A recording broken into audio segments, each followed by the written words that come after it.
You know, Al's sick this week, so we're going to take it a little bit easy. Just like the Eagle said, taking it easy. Oh, I hate that song. Taking it easy. And then they like just jam for like probably 10 minutes or something. I don't know. I don't really remember that song actually. I heard it a lot when I was a kid. Sucks. My parents were Eagles fans. And then like in my Gothic literature class, we listened to Hotel California because some kid was like, the lyrics are very Gothic. I think that's why I hate the Eagles, is because I freaking hate Hotel California. It's not a great song. It's just real long. It's trash. Also, I'm sorry for being sick again, guys, but I, for some reason, just keep picking up things. Your body's like, man, strep throat, I love it. Give me more. I know. I've got the immune system of like a cracker.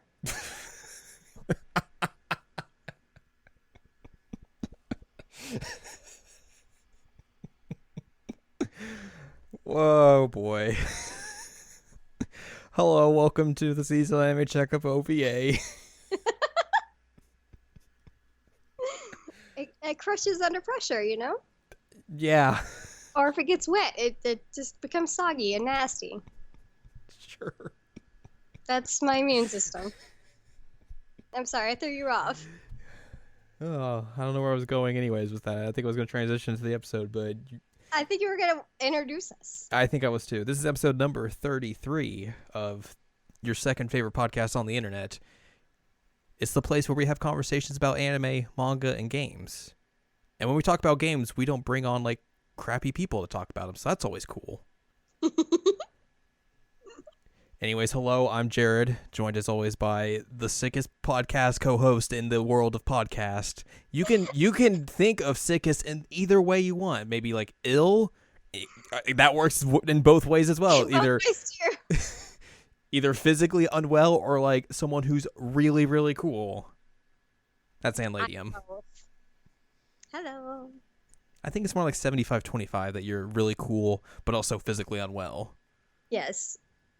It's just perpetual. I keep getting sick no matter what I do. I take vitamins and it's like, well, meh. What good does that do? I haven't taken vitamins in like years. I take gummy vitamins. I should take vitamins. I'm an old man now. I'm going to have to get those like Centrum vitamins. I know. Well, and I even got a tonsillectomy 2 years ago so that I could avoid getting strep because I kept getting strep. Is that supposed to like... Yes. Huh. And I still keep getting strep. Your body literally makes no sense, in which I believe we've probably talked about this on the show before, but literally just makes zero sense. None. Zero.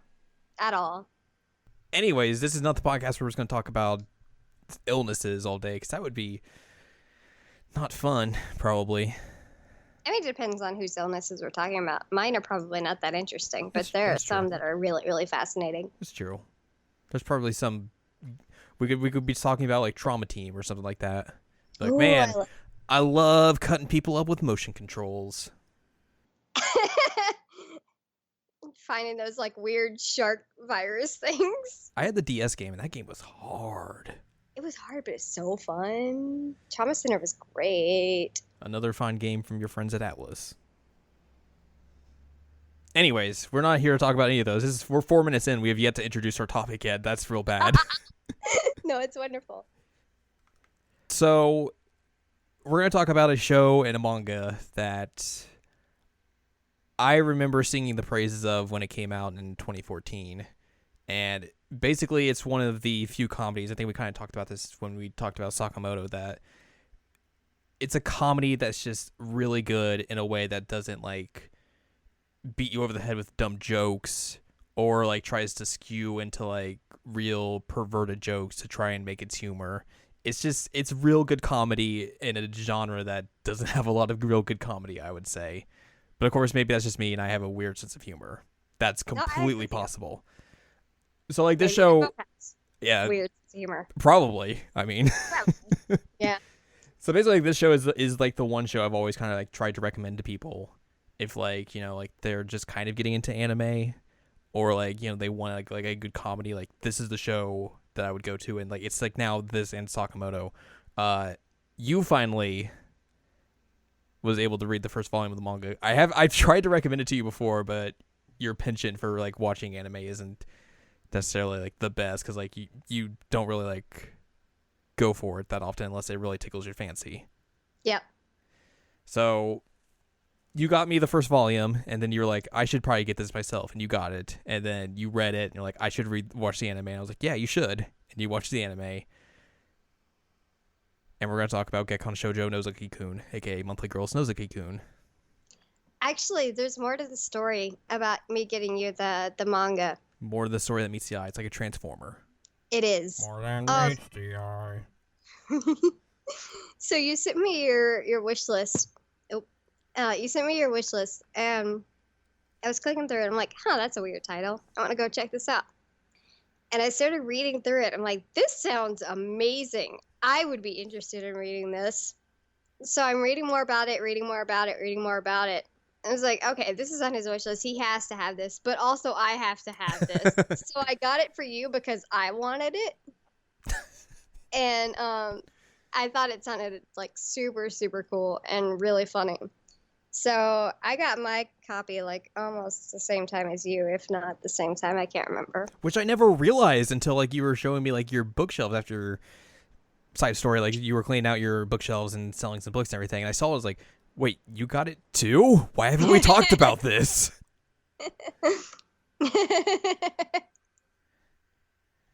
So yeah, that's basically led us to this, where you've watched all the anime, and we just recently watched, like literally just before we started recording, the 6 mini OVAs that they put out for each individual volume in Japan, because their home release situation is really bad and bonkers. Well, and I ran into, again, the same with Sakamoto, I ran into like Tumblr GIFs of this show before. Yeah. I was like, oh, that looks really funny. I wonder what it is.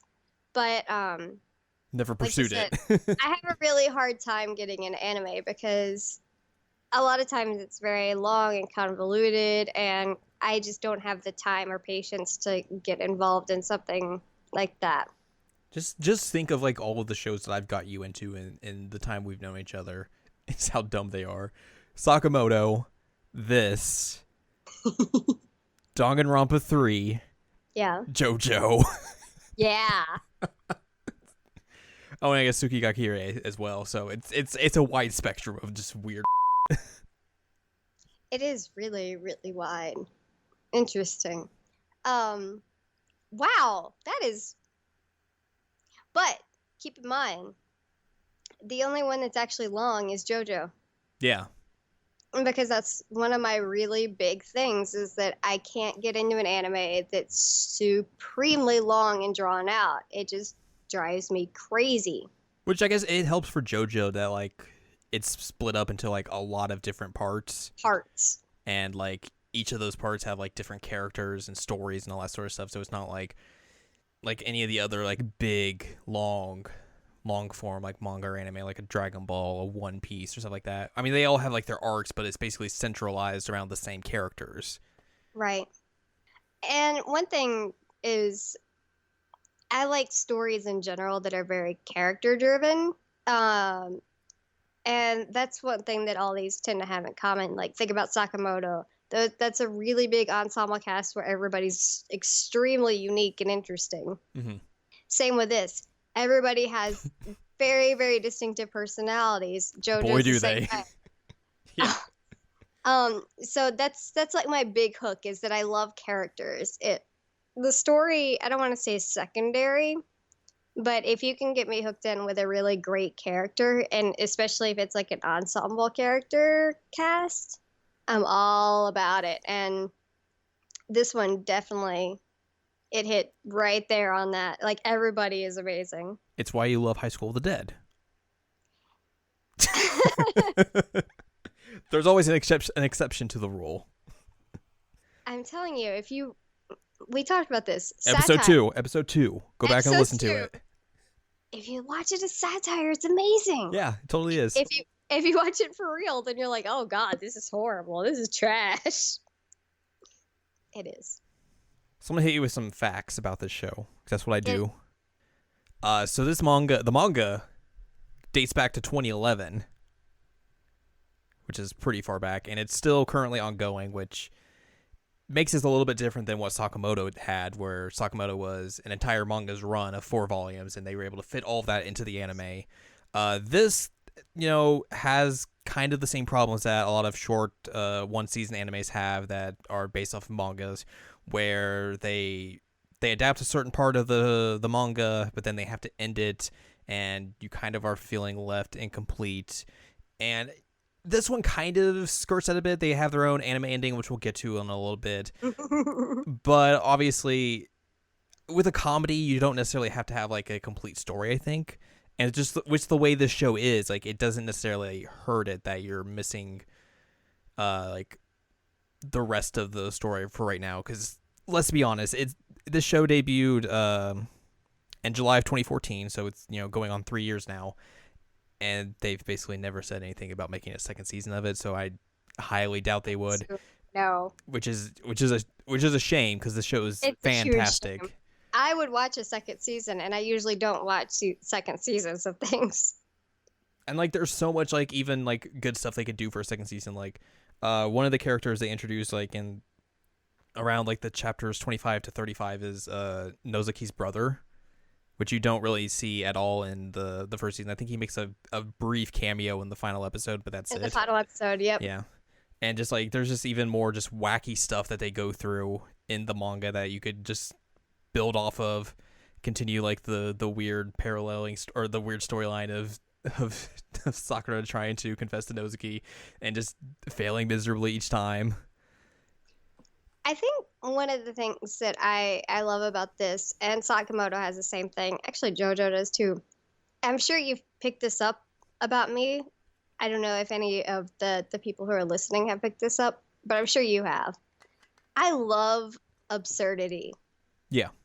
Absurdity is like one of my favorite things in the entire universe. The more absurd things are, the happier I am. And so that's part of why this is just one of the greatest things, because you literally start the anime, the manga, whatever. You start it with her trying to confess to him that she's in love with him. And she says, "I'm your fan." And he just signs a thing. And he's like, "Hey, yo, I didn't know you knew." And it's an autograph. And it turns out that he's a manga artist. Which she doesn't know at the time either. She doesn't know at the time. It's one of the running gags that every once in a while she's like, "I'm your fan." And he's just like, "Oh, you want another one? Here you go."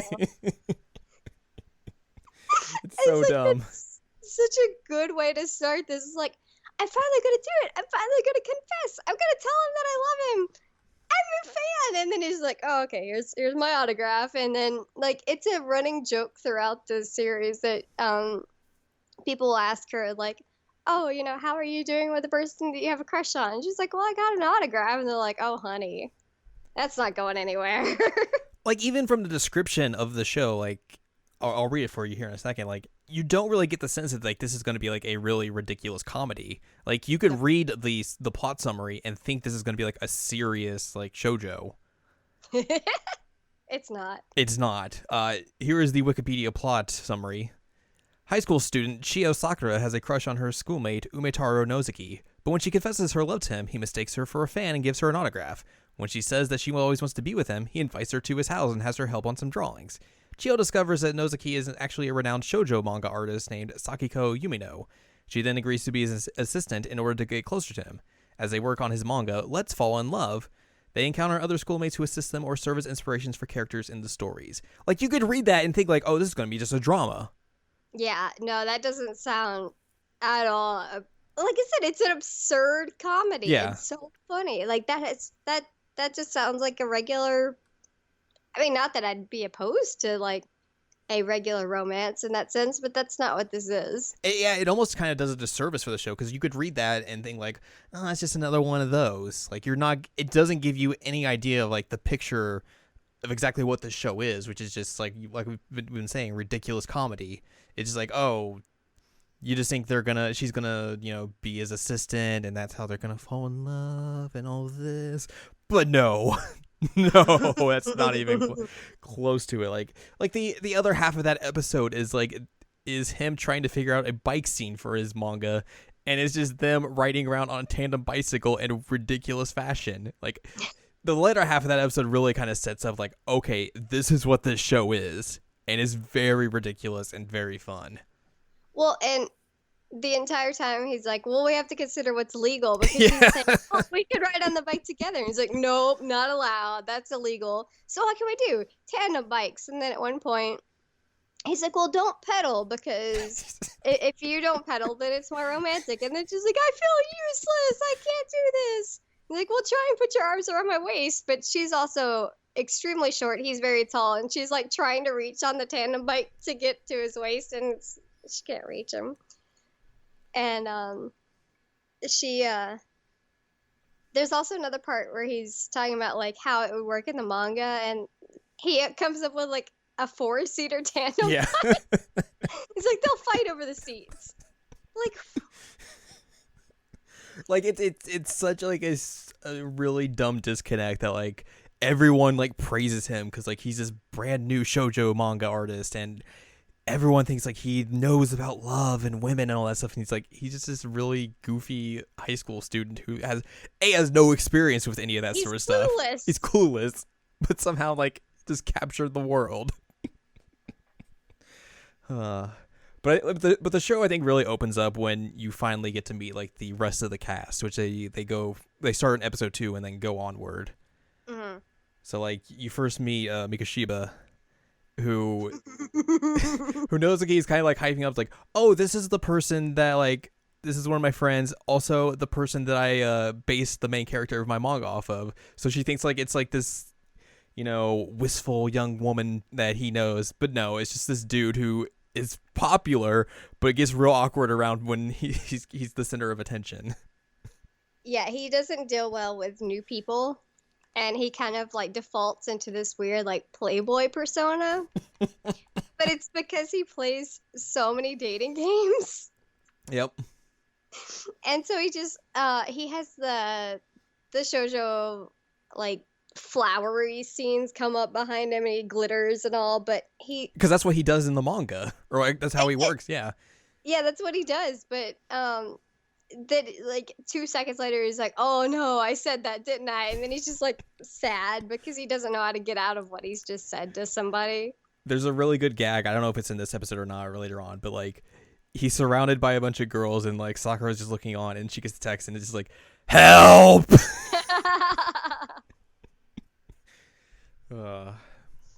And then later on, yeah, he's really good. Like all of these characters are just really good. And then later on, like in the second episode, you meet Seo, who is Sakura's friend, and she introduces him to Nozaki because he wants like some new character to base off of. And then like, she's like a hoodlum, she's a delinquent basically. And then like also you find out she's like this amazing singer, yeah, of the Glee Club.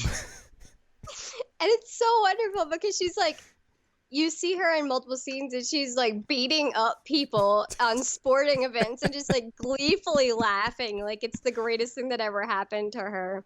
And then and she's also just like real blunt with like giving advice and like unaware of her situations. Like the one girl who comes up and is like, hey, look, I finally saved up all my money and got this bag. And she's like, oh, the tacky guy who lives next to me has that same bag. Yep. Oh, jeez. Her character really goes off when they introduce Wakamatsu, I think, and like they pair them two up because it's like it's f***ing perfect. Because Wakamatsu is so good. Wakamatsu is his first year, who's like he's a basketball player, but he's also the most naive person you could ever imagine. Mm-hmm. And then like somehow him and Seo like connect in this way, which he also has this crush on the Lorelai, which is her. Yeah. Because he loves her singing, even though like it makes him fall asleep immediately. Which is part of why he likes it. Yeah. Is because he has insomnia. And so he complains at one point, like, oh man, I can never sleep. I don't know what to do. And Sakura had given, blanking on name, artist. Give me a name. Nozaki? There you go. Gave him a flash drive with Lorelai singing. And then once he realized who it was, he's like, nope, never again turning this off. And but he forgot to take it out, and so he pleased it at one point. And Waka, I always call him Waka because that's what she calls him. He's like, this is the most beautiful thing I've ever heard. I need this. And then like there's this entire internal conflict of like, oh no, she beats him up and bullies him on the basketball court, but like he loves her singing and never sleeps without it. So what do I do? So basically everyone knows like that triangle that Wakamatsu has placed himself in, except him. Mm-hmm. God, it's so so funny. good. You also have Kashima, who's like the androgynous character that everyone thinks is a dude, but is really a girl. But all the ladies love her. Love her. The prince of the school, who's Mikashiba's friend as well, because he tried to compete with her and failed miserably. Now they're friends. Yep, makes sense. And then you also meet Hori in that episode as well, who's the president of the drama club, who has to keep her in line, but usually fails miserably. He's like beating her up all the time. I think in that episode as well, like you figure out like he also helps out Nozaki on his manga, and Sakura figures that out by the little like The briefs. Yeah, the briefs that he marks like, oh, you should paint here. And then she goes like, oh, that's you. Briefs. And Kashima like stumbles into listening. He's like, what are they talking about? Why would he talk about briefs to her? He likes briefs? Wait, she wears briefs too? They're bonding over briefs? And then like Kashima goes up to Hori later on and is like, so you would like to wear briefs? And he ends up, I think, punching her. He's like, why are you sexually harassing me? Because I don't remember if like this is before or after like she would like constantly bully him by like just leaving women's clothes in his locker. I think it's after. No, this is before that happens. Oh. This is before she bullies him because I can't remember the context of why that happens, but there's something about Kashima thinks that he wants to be like the princess. Is it when like they're doing Nozaki's play that he wrote and like someone was out so he had to step in for someone was out so Hori had to step in for someone? Maybe. And something so like then she starts setting like women's clothing and accessories and stuff in his locker, and then he gets upset at one point because he's like, it all matched and looked great. God, this show's good. Uh-huh. I feel like the pinnacle of the show might be the episode with the dating sim. It's so funny. It's so freaking funny. So it's like, you basically introduce the scene like Mikashiba is like talking about all these dating sims and he's trying to get advice from Nozaki, and then he brings over a console and they play this dating sim that Mikashiba has. And Nozaki's just real bad at it because he keeps like trying to do like all like the options that he would pick for his manga, and all the girls are like, that's yeah, okay, whatever. Well, before he does that, first he names it after the character from his manga, and then he picks all the negative choices, and he's like, why do you keep doing that? It's like, because there's only one girl in his life. He's like, start over, name it something different. And then they go through all of that, and then basically they like figure out like that the protagonist's like best friend is like the one person that he should be with. Yeah. It's like they figure that out, and then they spend like all night writing out like this dojin about the main character and the best friend. They're like, you dedicated 3 years of your high school life to me. You need your happiness. And they originally try to figure out like which girl to match him up with, and they're like, wait a minute. No, it's none of the girls. It's not one of the girls. It's the protagonist. And then he's like lamenting at one point. He's like, this is a whole different genre than what I'm used to doing. And then basically at the end, like you see them like all just like halfway dead, like sprawled out over like all like the pages they did, and Sakura walks in and is like, what happened here? What happened here? She just looks horrified. That was a really, really funny episode. Which we were talking about beforehand. Like, there's also a chapter in the manga where they play an otome game which I have to find that. I'm which is so real dumb excited to too. see that. Because it's Nozaki, Wakamatsu, and Hori who are the three playing this Otome game. That's so Uh, good.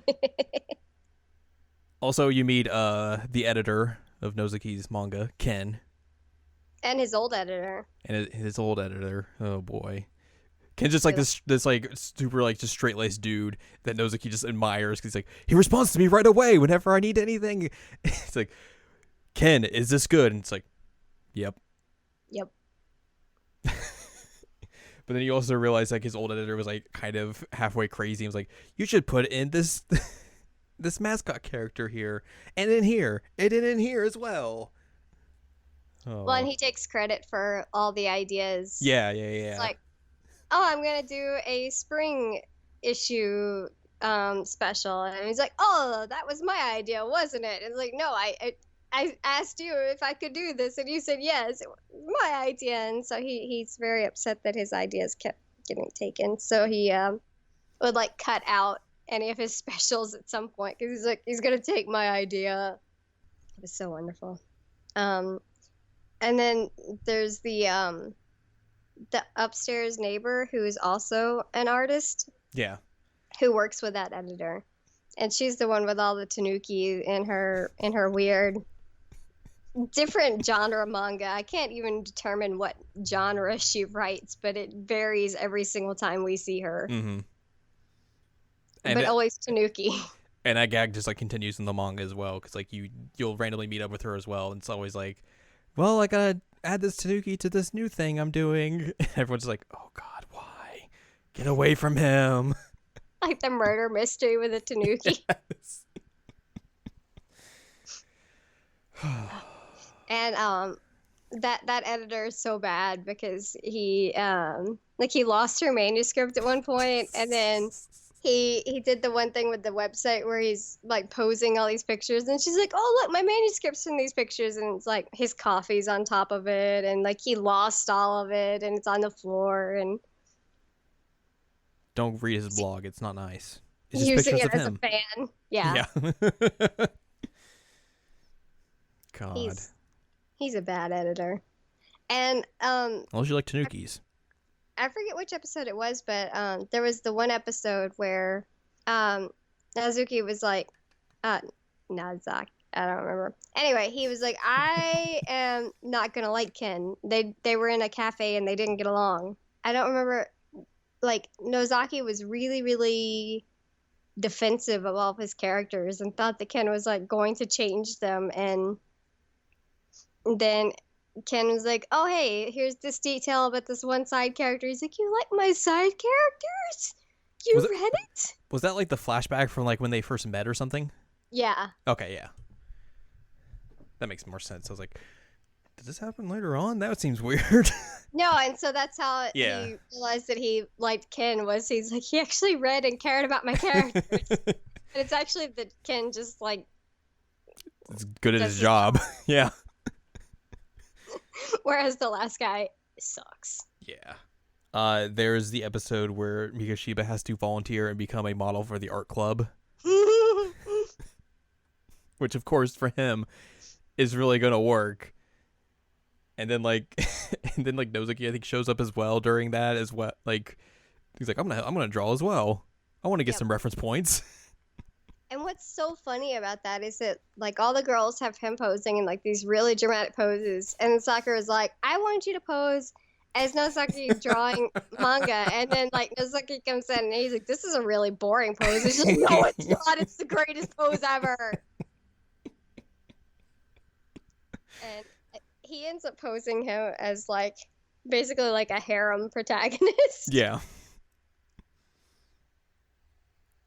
God, there's the one gag where like they're talking about perspective in manga, and they're like, "Oh, why is this character taller in this frame than the other one?" And then like Nozuki's like, "Well, I can fix this. Hey everyone, we're just carrying around boxes for today." And everybody's on boxes. It's like, why is she taller in the scene? Well, she's got the box now. But But he's taller in the scene. Yeah, he's standing on the box now. And everyone's like, this is a bad idea. Why are you doing this? It's when he's trying to figure out how to draw backgrounds. Yes. He's just like, everybody has boxes. Oh, it's so good. Oh my god, the box, that was amazing. That was so funny. Oh, jeez. I also really liked the episode where he gets sick Yeah. and everybody's trying to stand in for him and like make up for it. And nobody actually knows how to do the stuff that he does. Nope. So they're all just like, does this work here? Does this work here? And then Hori at one point is like trying to do this like box cutter thing, and she's like, "Oh man, you're really good at that." And then you see his face just fall, and he holds up the sheet, and everything's cut out. He's like, "I cut too hard." Which the thing is, that's where you find out like Wakamatsu's like really good at that, and that becomes his job. Yeah, that becomes his job. And then by the end of it, Nozaki is like, he gets better. Because he's been sick the whole time. He gets better and he looks at everything. He's like, I'll just get my deadline extended. Yeah.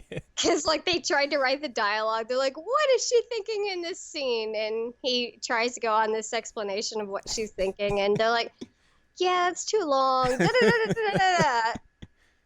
So, that was really, really funny. I like the penultimate episode because it's like the first half is Nozaki trying to figure out these new ways to like get excitement in his manga. So like he's trying to surprise Sakura in like all these weird ways. Oh, I love that one. And like it just ends like, oh, I just wanted to go walk home with you, and she's like, and all that. And then like the latter half is like you find Mikashiba, Hori, Wakamatsu get trapped in the rain, so they all stop by Nozaki's house. And like, and Nozaki's like they have a sleepover, so Nozaki's trying to use their material for the manga, but also like they don't know that each of them work on like the manga, so like they just go sit down and bring out their tools, and everyone's like, put them back in their pockets, like, hey guys, how's it going? And he's trying to like use everything as girl talk. Yes. And eventually he falls asleep and it becomes like this weird arm wrestling contest that goes until like 4 a.m. And he just sleeps through the entire thing because they were arguing over who was strongest and who could actually carry him to bed. I love the part where he's trying to like surprise her though, because like the whole time you could just see her progressively getting more and more annoyed. Although she does get really excited when he makes her the box lunch. Yeah. And she's like, it's curry. It's rice on top. Curry. But then she's also mad at herself because she got excited for the curry instead of being able to have lunch with him. Right. And he's like doing weird things like popping things at her. And oh, my favorite was the flowers when he goes to give her flowers. And she's like, oh my God, he gave me flowers. This is so exciting. She goes to grab the flowers and his hand comes out with them. Yes. That was the best one. And her face just like horrified. But with him ending with I just wanted to walk home with you, and like the entire time she's expecting something to happen. I was like, oh, that's really cute. And I don't remember what episode it is where they're trying to write the part about the umbrella. Yeah. And it's really funny because there's such a huge height difference between those two. And at one point, she's like trying to hold the umbrella, and it ends up getting stuck on his head. And all the bypassers are like, what's happening here? And he's like, I'll hold it from now on. Because she's like stretching basically just to hold it up above his head, but not really doing a good job of it. But she gets like distracted because she's like, are we sharing an umbrella? We're sharing an umbrella. And she gets really excited and blushy and everything. And that's when it gets stuck on his head. Because she gets real stoked about the umbrella sharing. God. Do they ever show I think they do, the part where they first meet on like the first day of school with the gate. The gate, yeah. Yeah. That part is real dumb too. I love that they're talking through it, and he has all the bandages everywhere, and he's like, why would somebody go just for my neck? That's scary. But also he says he comes to the first day just like, I want to come to the opening ceremony just to get the ribbon. And she's like, yeah. that's so sweet. He's like, I need it for my manga. Yep. So she basically just like takes one of her ribbons and ties it up and makes a sign. It's like, here you go. And then does her ribbon in the back for once. But he's like so like sleep deprived that he doesn't realize it's her. But she also becomes like the reference point for his main girl character. Yeah. And he like lifts her over the gate, which is super cute and like flowery and shiny and shoujo. Yeah, shoujo. I love that part. There was another thing that I was gonna mention. Now I'm blanking. Oh, the running gag about the sailor suit uniform. He just wants to wear a sailor uniform. Oh my god, it's so funny. He tries to get Sakura to try it out. She's like, no, not happening. And then he tries to put it on and is like crying because he can't even fit like a leg into it. He's like, this Bishonen frame. Oh my god, it was so funny. He was so upset that he wasn't like a skinny pretty boy that could fit in there. And then he was asking, oh frick, his name, redhead. Mikashiba. There you go, Mikashiba. He's like, will you wear this? And then there's another episode later after Sakura gets rained on, and he's like, I have an outfit you could put on. But he only wants it for a reference. Yeah. That's all he wants is a reference picture. And she's like, no. But it's so funny because it's a continuing thing throughout episodes. Like, it crosses episodes, him interested in, like, getting a reference picture of this. Which I think is a good thing about this show, and, like, even the manga in general, is, like, there's really good callbacks and, like, running gags throughout, like, the entirety of it. That, like, that with comedy as well, like, you could really flub on or completely mess up, like, just, like, with what type of running gag you use. But this show, like, each one usually it's, like, it's a hit. Yeah, oh, it's so funny. We should talk about the finale. So I guess, when we talk about the finale, we should consider that one of the running gags is they like, will they or will they not? Yeah. Running gag between the two main characters. Because it's clear that she loves him, but we never really know how he feels or if he even recognizes it because he's clueless. So there's several points throughout the show that it's kind of a like, will they, won't they?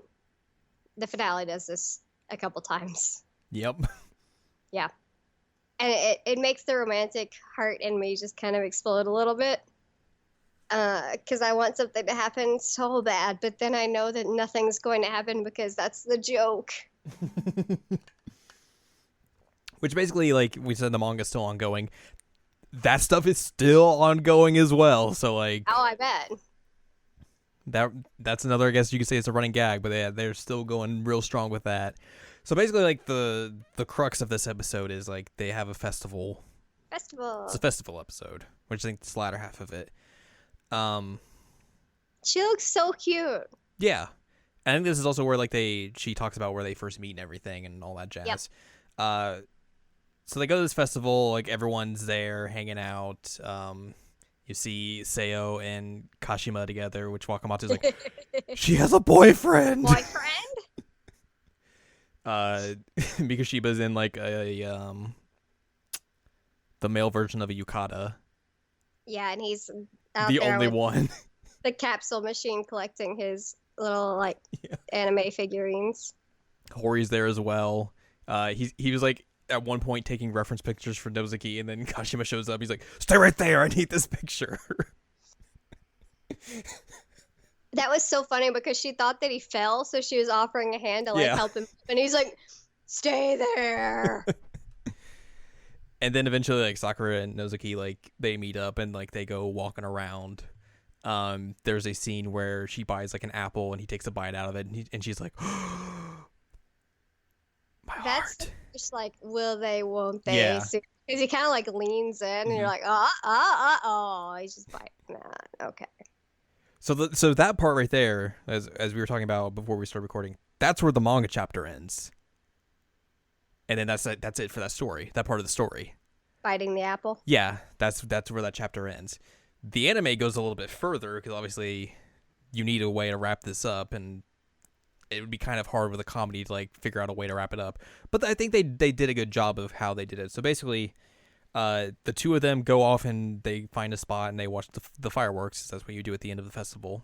As At the top of like a jungle gym, which they do a callback to him lifting her on the gate. Yeah. He lifts her on the jungle gym, which is how they get to the flashback of like how they met, which we already talked about. Yeah.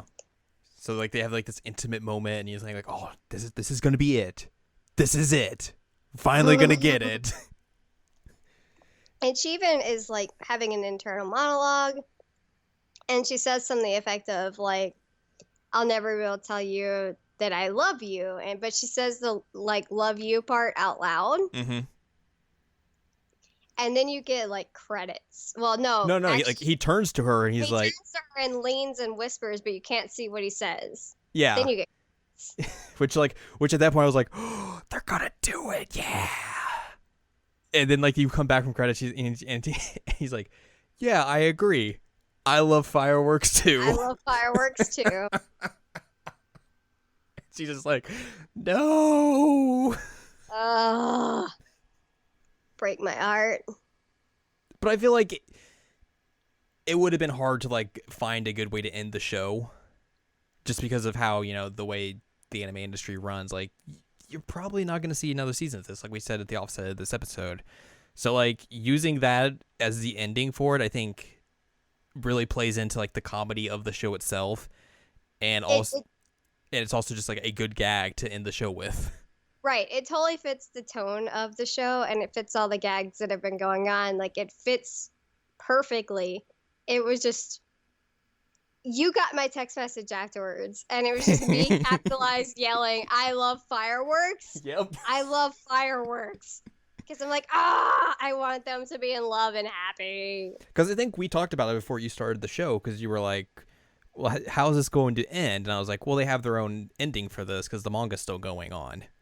And you were like, that. I think you were kind of suspicious of that point of like, well, how are they going to end this? And I knew obviously the ending, so like I was waiting for that point till you would get to it, and then you sent me that, and I was like, there it is. There's the outrage. You told me beforehand. You're like, you're gonna be mad. Yeah, that's exactly right. Because I obviously I know you, so like I know you would be like really excited if like it ended in a different way. And I was like, no, you're gonna be mad. So with you telling me straight up you're gonna be mad, I'm like, all right. Which I didn't want to like impose that in a way that like, oh, you're gonna hate the show or something like that. But like, no, the but viewer you know is well enough. yeah, the viewer is left a little scathed after the way that ends. But like, it's still a really good gag, I think. It is. Like I said, it fits the tone of the show, and it fits like everything up to that point. It makes sense.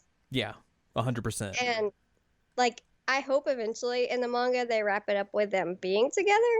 But I also understand that like, to keep it ongoing, that gag has to continue ongoing. Yeah, absolutely. Like, that's part of what makes it so funny. Yeah, I would be real curious to see like exactly how they end it. I feel like later on in the manga, like it feels like they're warming up more towards each other, or at least he is.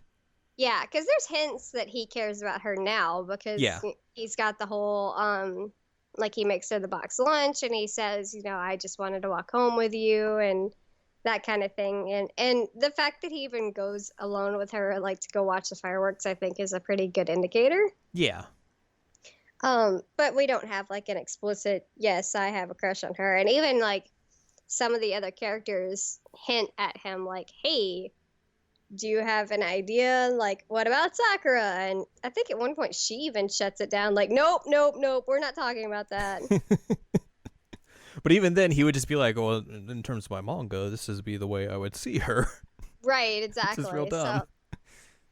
But I think the good thing about this, about the entire series is like, you can You can go buy it, support it on home release for the anime. There's 8 volumes of the manga out currently, and in U.S. regions, I think there's like 10 in total. Let me look that up real quick before I say not allowed.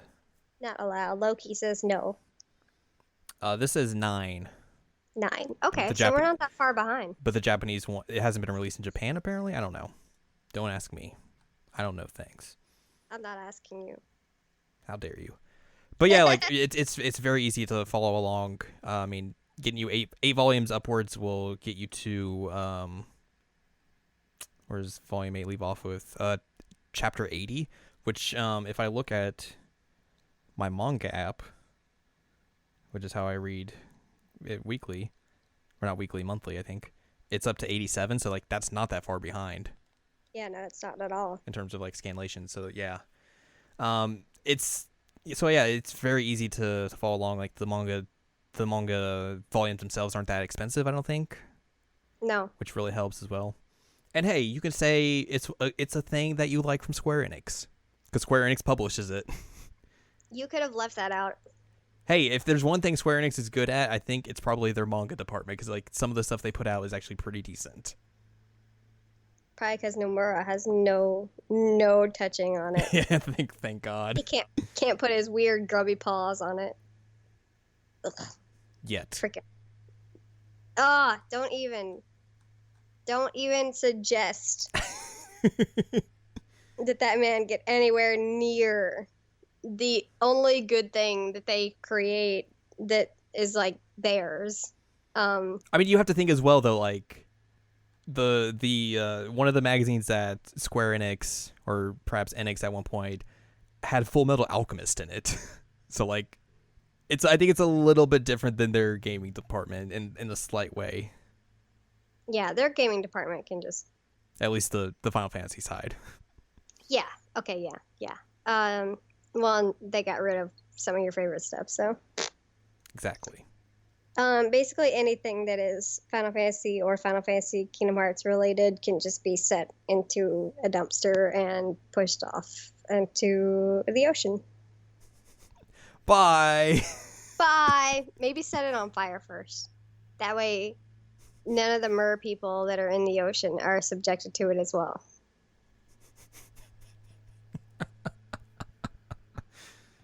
Jeez. Anyways, after we dunk on Nomura for the 1000th time, hey yo, that's what we do here. Hashtag dunk on Nomura. Yes. He sucks. He does. Gekkan Shoujo Nozaki-Kun, though, does not suck. It's very good. It's so good. It's so good. Like, I'm really, really glad I watched it. Like we said, you can buy the home release from Sentai Filmworks. It's, probably however much those are. It's on Crunchyroll if you have a subscription to that, or you want to watch it through that way. That's the way to do it. It is dubbed through the home release version, apparently, which I did not know about until, like, literally last week, or a few days ago, excuse me. I don't know the quality of it because I never had heard of it until a few days ago and haven't heard anything from it. The casting from it is a lot of people I don't know, and from like the looks of it, like are people who haven't had like that many roles. So like I can't say for the validity of it or anything, but it's cool that like they even like dub this at all, because because sometimes Sentai Filmworks will just like throw stuff out there and like just be like, here's the Japanese dub and that's it. So I mean, $36 on Amazon, by the way. I'd say that's a decent price for the home video release. Oh, totally. For a Blu-ray, $36. Yeah, that's legit. So yeah, like I think if it's like we were talking about when we talked about Sakamoto a few episodes back, like if you like comedies and you like comedies that are actually like halfway intelligent and aren't going to talk down to you or just like try and use the lowest common denominator for humor available out there, which we know a lot of anime will completely try and do. This is a well done, well written comedy that just hits on every point that like I am totally a fan of. It does absurdity really well too. And like the box things we were talking about. That's Yeah, ridiculous. exactly. It's so good. And in terms of like adapting from a manga to an anime, like it's a very, very well done adaptation because like you can pretty much like read the manga and like scene for scene will be in the anime. Like Yeah.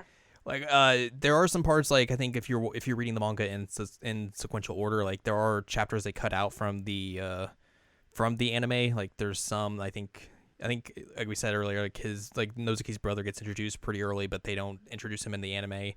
And there's like just a few chapters in between like some of the anime episodes that they don't use. But other than that, like the chapters they do use, you can pretty much like follow along and like they are pretty much exactly the same as you would see on the screen as you read in the book. So that's A+, well done. Especially for like a 4-koma manga, like that's amazing that they were able to pull that off. The art is actually really good too. I was surprised.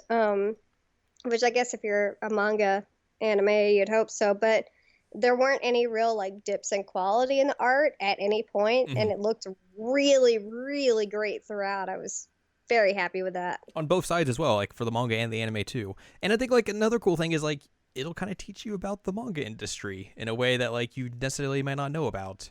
I've learned so much about manga because of this. It's ridiculous. Just like how Shirobako will teach you about the anime industry. Monthly Girls Nozaki-Kun will teach you about the manga industry in brief little ways. But yeah, it's real cool like how you'll figure out information about manga and all that stuff, how it gets made and everything. So that's real cool. Like it is something like they necessarily didn't have to include, but they totally did. A brief bit of trivia though before we wrap up. Okay. I found out this before we went live. The original premise for this series, it was going to be Nozaki's sister as the main protagonist, which eventually I think they did reintroduce her later on as like just a brief side character. But it was going to be her, Kashima, and Seo as like as her two friends, and those were going to be like the protagonists of the series. Weird. Yeah. Huh. Well, I'm glad that they went the way that they went, but that's interesting. It could have been a very different show or different series at that point. Oh, it totally could have been. Huh. How about that? Oh, I got chills real bad. Ugh. Don't do that. Yeah. No. Because it basically says like her role was in the storyline just gradually was getting overtaken by Nozaki, and then it's like, oh, your position as main character's gone. Later. Bye. Whoops. And then I think like the design for his brother he was supposed to be a girl. Yeah. His brother was supposed to be just like originally his sister as well. So all right, well, plans changed a lot apparently before this thing went live. Yeah. But yeah, the show's great. This manga's great. Go find it. Go support it, as you should do with all great shows that you watch. I know it's easy to go out and just like to bootleg everything you can with either anime or manga, especially with manga, because there's no good centralized way to like read a bunch of stuff out there. I mean, like Crunchyroll has their app, but it's not really that much. That's not really that populated. And then like some other places have it, but it's more like, oh, you're paying for this chapter and all that sort of stuff. So it is hard to like, try and support things, but you should definitely support things that you like. And I think this is this show and this manga in particular is definitely something that is worthy of people supporting, and you should do, just like make sure there's more of it coming. I agree. Support the things that you like, guys, with actual money. Yeah, that's how I should have said that, way simplerly. I mean, it's one thing to say, oh, I really like this series, and it's another thing to support it where they can actually continue it. Right, yeah, 100%. Anyways, that's going to do it for this episode. PSA! Your monthly PSA from your friends at the Season Lamb Checkup OVA. Thanks.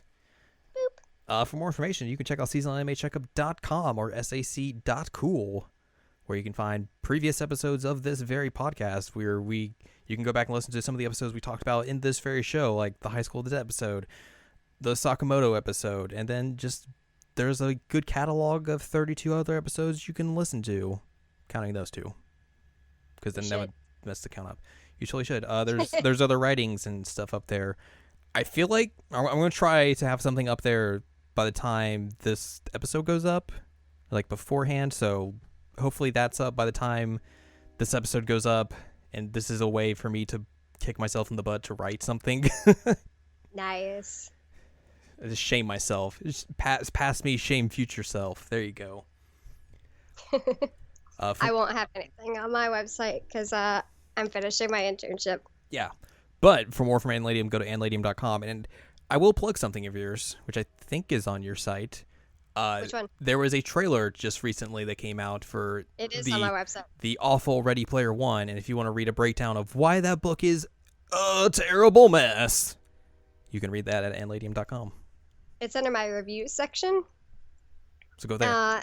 Definitely read it because I think a lot of people are going to be drawn in by this trailer, and you really, really need to know what you're getting into. And the answer is it sucks, and you're going to get into trash. What was it that the person on your Facebook said that like it was basically a movie form of The Big Bang Theory? Yeah, my friend said that it was the movie form of The Big Bang Theory because it's just throwing references at you and it's actually making fun of you. And it's really the case. And honestly, one of the things that really upsets me is that what's his name? Ernest Cline, is that his name? Yeah, I think so. He's a trash bag, and you know how you were just saying that like you should support things that you like with money. Do not support him with money because he's terrible and should not be supported and should probably just like die in obscurity. Did you see apparently yesterday on Twitter someone found like his poetry, which is all basically about him wanting to nerd girls. Oh my god. Which if that's not saying anything about the character of this dude, like god. Or just watch that Atari documentary about them digging up the ET landfill. Atari Game Over. It's on Netflix. Yeah, watch that, and he's in it, and it's real, and he's just ugh. It's bad that I know that like right off, and like, what is the name of that documentary? I got you. You should. You should. I know. It's just funny. But yes, you should check out my review because, like I said, I think a lot of people who are into nerd culture are going to be drawn into that because they're like, oh, references. This is something that's fun, but it's really, really not. Yeah. So be wary. Be wary. Yeah, it's a good idea. Yes. And then next week we will figure out something to talk about. Hopefully Al will be less sick. Hopefully her body's like, hey, I'll let you have a break for once. That's cool. Be nice, wouldn't it? It would be nice. Al's body be nice. Please. Putting your body on point. I mean, I'm on antibiotics, so maybe. So yeah, we'll figure out something for next week. Who knows what? Twitter. Oh yeah, Twitter. Good idea. Twitter.com/animecheckup is our Twitter account. You can talk to us there for more information. You can find from us and all sorts of fun stuff on there. It's a good place to talk to both of us. Yep. Yeah.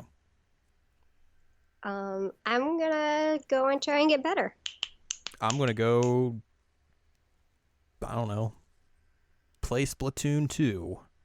Yay, that's fun. I'm a squid and a kid. I got a nice look right now where I got like these cool noise canceling headphones. They look like air traffic control headphones. Amazing. And a nice leather jacket. So I look like a bad squid.